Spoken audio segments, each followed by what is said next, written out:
আমাৰ নাম শাৰদিনা বেবি, মই উত্তৰ গ্ৰামৰ সভানেত্ৰী। আচ্ছা, দেশ নিৰ্মাণ দিয়াৰ নামত আপুনি ধন লৈছে, এনেকুৱা এটা বাতৰি পৰিৱেশন হৈছে।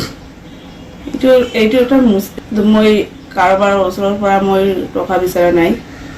আৰু মই এতিয়া মোৰ 4 বছৰ উকলি গ'ল, তেতিয়াৰ পৰা মই এটা মানুহৰ ঘৰৰ পৰা মই এটা 10 টকা লোৱা নাই।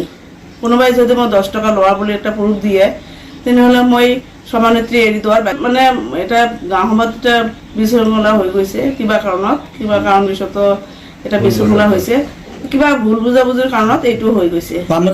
মই কাৰ পৰা পইচা লোৱা নাই। আচ্ছা, খালি অকল ঘৰৰ কাম কাজৰ হৈছে, মই কামখিনিতো মই ভালেও চলাই আছোঁ। মই কামখিনিৰ মই কোনো দুৰ্নীতি কৰাও নাই বা কাৰো। আচ্ছা, সচিবজনৰ নামে সেই সচিবজন ইমান সঁচা মানুহ মই কেতিয়াৰ পৰা দেখা নাই।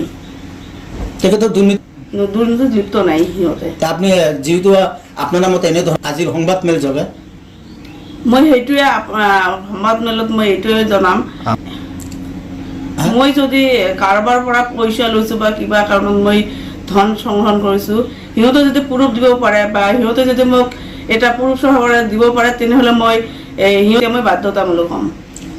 মই ধন লোৱা নাই।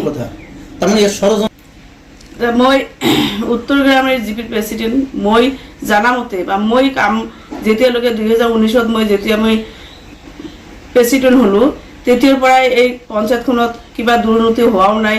আৰু মই যেতিয়ালৈকে আছিম বা মই নহ'ব।